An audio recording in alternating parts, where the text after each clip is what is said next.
Where should a woman pray Taraweeh? I think we've partly answered this question. At home or in the Masjid? If she prays at home, can she lead the congregation or a congregation of women? It's mentioned in Sahih Targhib, hadith number 336, where the beloved Prophet said that the best mosque for a woman is her innermost room, her innermost chamber. And the best place for a woman to pray is her inner room. That's the best.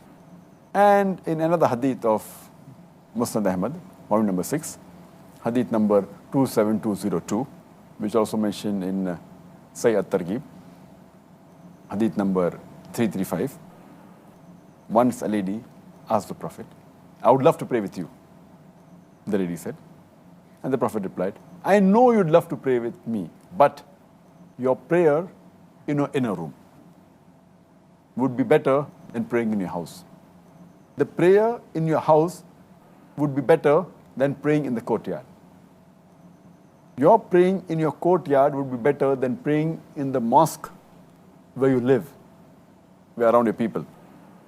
Your praying in the mosque where you live, around your people, is better than praying in my mosque. That means for a woman, the best prayer is the inner room. MashaAllah. And the way is hadith that praying in your room is better than the house better than the courtyard better than the mosque in your area, then mosque in your better than the mosque of the Prophet. Though the Prophet said, it's mentioned in Sahih Muslim, volume number 2, hadith number 3210, that praying in my mosque is equivalent to 1,000 prayers. That means if you pray in the mosque of Muhammad, it's equal to praying 1,000 times in any other mosque. But this hadith is mainly referring to the men, because no two Sahih hadith can contradict. So this hadith mainly refers to the men. For the women, the best place is the house, especially her inner room. And there's a hadith in Sunan Abu Dawud, volume number 1, book of Salah, hadith number 591.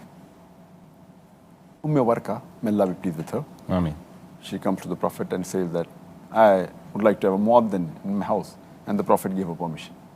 The next hadith, Sunan Abu Dawud, volume number 1, book of Salah, hadith number 592, it says that Muhammad sallallahu alaihi wasallam, he went to a house after appointing the muaddin, and he asked her to lead the prayer in congregation, and the women in the house, they joined her. And the narrator says that he saw the muaddin, he was an old person. It's further mentioned in a Sahih hadith of Bayhaqi, hadith number 1922. Hazrat Aisha, may Allah be pleased with her, who's the wife of the Prophet, she says that she led the congregation of the women. She was the imam, but she stood in the middle of the row. And another hadith in Musannaf ibn Abi Shayba, hadith number 4953, say Salma, who was also the wife of the Prophet, may Allah be pleased with her. Ameen. Even she said that she was the imam of a congregation of women, and she was standing in the center of the first row. So here it indicates that the women, they can pray, but it is better for them to pray in the inner room, better than going in the mosque. But they are permitted to go in the mosque, as we discussed earlier yesterday, that praying in the mosque is permitted, but for them the inner room is better than the house is better than the courtyard better than the mosque close to them, than the mosque of the Prophet. But they can pray, they can go to the mosque. If they pray at home, they can have a congregation, there's no problem at all, and a woman can lead the congregation according to the way hadith I mentioned.